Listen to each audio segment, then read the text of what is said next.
రోమాపత్రిక 10వ అధ్యాయం 8వ వచనం. అదేమనగా చెప్పుచున్నది, వాక్యము నీ యొద్దను, నీ నోటను, నీ హృదయములోనూ ఉన్నది. అది మేము ప్రకటించు విశ్వాస వాక్యమే.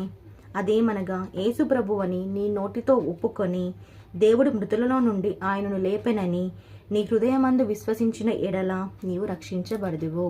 గొప్ప వాక్యం ఇచ్చిన దేవునికి సమస్త మహిమ ఘనత కలుగునుగాక. ఆమేన్.